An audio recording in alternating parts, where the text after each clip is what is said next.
Welcome to another episode of Kristen's Corner. This is State Senator Kristen Phillips-Hill, and I'm so glad that you've joined me. First, happy holidays to our listeners who are likely going to and from a holiday party or perhaps shopping and getting those last-minute gifts taken care of for family and friends. But thanks for tuning in. If there's one issue I hear about more than any other throughout York County, it is school property tax elimination. And earlier this year, we had Representative Frank Ryan of Lebanon County on the program, and he has a plan to eliminate school property taxes using different revenue sources. So hearing his perspective both as a House member and the prime sponsor of House Bill 13, as well as a CPA, was very insightful. To date, his program is the most popular program that we've had. No pressure to my next guest and Senate colleague, Senator Dave Argall from Schuylkill County. So by way of background for the listeners, Senator Argall has been in the Senate since 2009, and he has become the leader in the Senate on efforts to eliminate school property taxes. So Senator Argall, the first question is, of all the taxes levied in this state, both at the state and local level, our income tax, our sales tax, our corporate taxes, and property taxes, why is the school property tax the most loathed, despised tax that we have in Pennsylvania? I think it would be because it's just so damn unfair. It dates back to the 1800s, and I think the Free School Act of Pennsylvania in 1834. Senator Ament, your neighbor, had some staff that did some further research that dates it back to the 15 and the 1600s in England.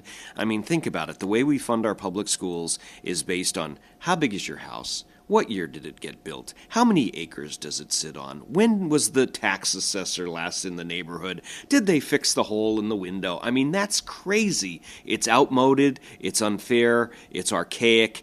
We have tried over the years to fix it. All of those fixes have failed. That's why I think it's the most hated tax from one end of the state to the other.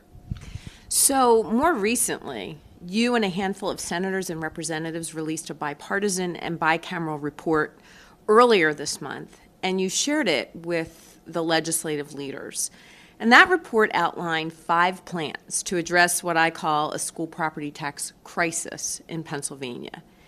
Can you walk our listeners through the process, how you came up with those 5 solutions, and a little quick summary of what each one does? Sure. The 4 caucus leaders in June, the Senate Democrats, the Senate Republicans, the House Republicans, the House Democrats, got together and said, look, again, as I'd said, we've tried many times to fix this problem and failed.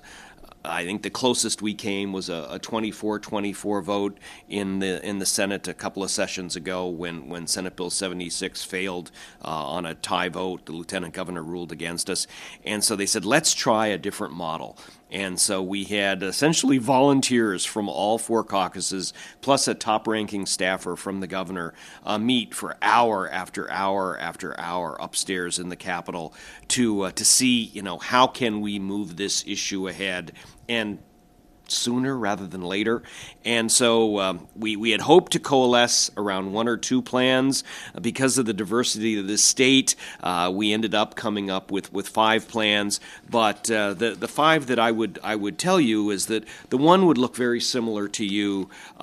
We tried with Senate Bill 76 to eliminate all school property taxes for businesses, for individuals, for everyone. As I said, we did not have the votes for that, but option 5 would essentially say eliminate all school property taxes for homeowners. So that's as close to Senate Bill 76 as we were able to come. There were other suggestions as well. 2 of them are rebate plans. One would say we will eliminate people's property taxes up to $5,000 for school district property taxes. Another plan would say eliminate them up to the average, which is $2,340. The other plans were a little bit more complicated, but would really drive out as much relief as humanly possible by increasing the income tax, by increasing the sales tax, and the one plan would do it for both businesses as well as individuals. The other, again, looks primarily at just the individuals, the homeowners. So last month, I took to the Senate floor to draw attention to the fact that the last time the Senate voted on a plan, as you had just expressed, was 4 years ago. So November 23rd of 2015 was the last time that the Senate took a vote on a plan to eliminate school property taxes. You were here for that vote in 2015. It was your amendment that was defeated on that tie vote, 24-24, with the Lieutenant Governor striking that final blow. So correct me if I'm wrong, but I think it was the closest time in the state's history that we came to eliminating school property taxes. Absolutely. And there have been many attempts previously in the House, in the Senate. The House votes were not that close. And that was one that I think really it broke our heart. And since then, several of the senators that voted with us were either retired or defeated, not because of this issue, but because of other issues. And so our count has gone down since that point. And so when people will stop me in the supermarket and say, why haven't you gotten this done? I have to be honest with them. We don't have the votes. That's why we spent so much time over the last few months looking at other options that either eliminate or get very close to elimination. Well, obviously, we're changing, in my opinion, not in the right direction, but, where do you think we're headed with all of this? Are we going to get a vote? I certainly hope so. I've got a meeting in a few minutes on this very issue with the majority leader. What we have asked each of the leaders of the 4 legislative caucuses is to take these 5 options that we developed over the summer, review them with their members in considerable depth, find out what they like, find out what they don't like, and most importantly, get us a head count. How many will vote for option A? How many will vote for option B? And assuming we're in the majority on at least one of those options, let's get this damn thing on the voting calendar and voted upon. Well, I can't agree with you more. I know sometimes it's difficult to convince skeptical listeners who are asking, is this all talk or are we going to see any action soon? And I really think you're spot on. People want action. What's the sentiment that you're hearing in the Senate? Where do you think our members are going to stand on any of these efforts to eliminate or reform school property taxes? Our challenge is the diversity of Pennsylvania. There are senators like you. There are senators like me that wanted this done 5 years ago, 10 years ago, 15 years ago. There are other senators who, believe it or not, tell me that it's not a big issue in their district, that no one complains to them about school property taxes. And I think that's true for a variety of reasons. But it's also, I think, accurate that it is growing, that in areas of Pennsylvania where this was not a big issue, it is becoming a big issue. And I had a minister point out to me one time that, everyone wants to go to heaven and no one wants to die. It's a little bit like that with this issue. I think a lot of people want to get rid of this unfair tax, but when it comes to putting up a vote to increase income taxes and sales taxes to replace property taxes, that's where it takes some courage. That you cannot eliminate one without replacing it, or you have ruined every public school in Pennsylvania. That, of course, is not our goal.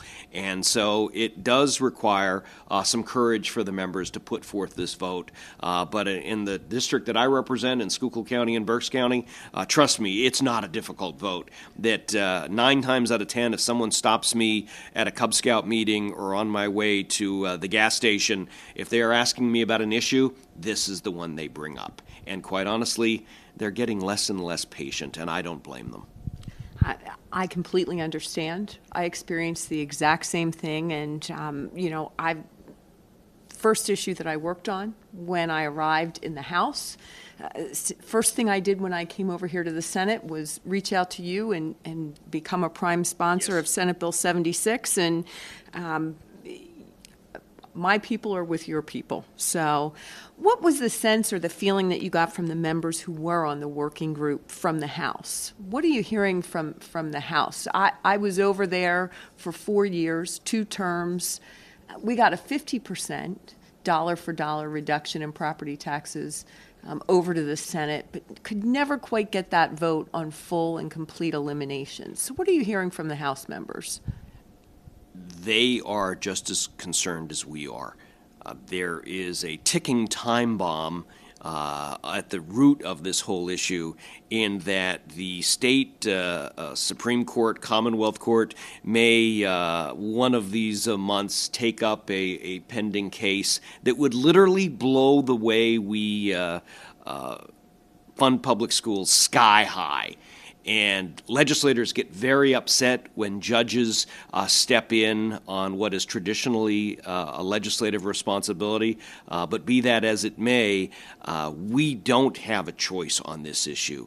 Someday, perhaps soon, the courts will intervene if we don't change this system. It's rotten at the core. As I said, I think we've tried to tweak it. All of those tweaks have been unsuccessful, and so I really think that a major modification is overdue.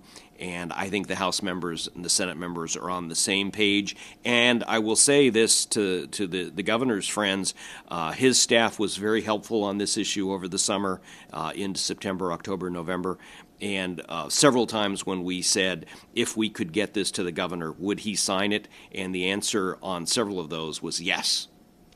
Well, and that here might be the biggest question that I and so many of our listeners have, and you and I both know, and you just alluded to it, that for anything to be possible in our line of work, we operate off that simple formula: 26 plus 102 plus 1 equals a law.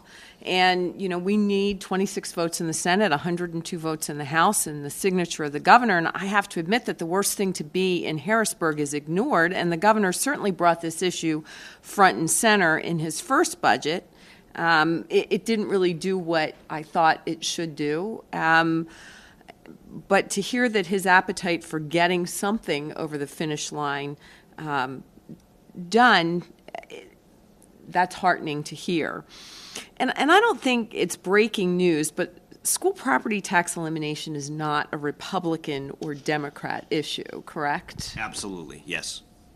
And I certainly can say that when I cast my first vote for the 50% elimination plan, I looked at that board and thought, I'm voting with people that in a million years I would never think I would be voting with. But certainly it tends to break regionally as opposed to along partisan lines. Where have you seen support and opposition by region in our state? Representative Cutler, again, your neighbor, the majority leader from the House from southern Lancaster County, in a recent discussion with me, divided it between one side of Route 81 and the other. It's an imperfect analysis, but there's no doubt that there's more support for this in eastern Pennsylvania than in western Pennsylvania. There are hot spots: York County, Berks County, the Poconos. I've had people waving really, really nasty property tax bills at me at meetings with Senator Scavello up in the Poconos, and so it really is more of a regional issue than a partisan issue, as you have alluded to. But very few people will stand up and say, "Oh, I love my school property tax." The breakdown comes in how do you replace it. I have always said that I would be so much more effective as a legislator if I had a magic wand and a crystal ball. And despite not having either a magic wand or a crystal ball, what do you think our outlook is on this issue? Where are we headed?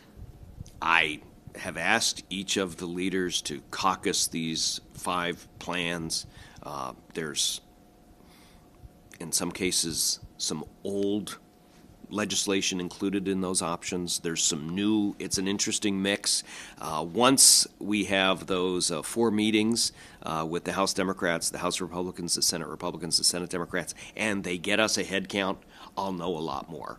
Because you can have the best idea in the world, but if you don't have 26 votes in the Senate of Pennsylvania, well, you've just contributed more paper to your trash can. And so we really need 102 members in the House to agree with us, the 26 senators, and the signature of the governor. I was very, very pleased to see a good bit of bipartisan agreement in our long, painful working group. I mean, I wanted that working group done in September. We didn't finish it until November, but the members wanted to do a very thorough job, and I can't complain about that. We have completed our assignment, and now we're on to the next step. Well, Senator Argall, I want to thank you for stopping by our program today. I want to thank you for your leadership on this very important issue and just sharing your insight and your knowledge on this very critical issue. And that wraps up this episode of Kristen's Corner. Our guest, again, was Senator Dave Argall from Schuylkill County. And to learn more about this issue or hear any of our prior podcasts, please visit senatorkristen.com/podcast. Thank you all again for listening to our program. This is State Senator Kristen Phillips-Hill wishing you and your loved ones a very Merry Christmas, a Happy Hanukkah, and many blessings in the new year.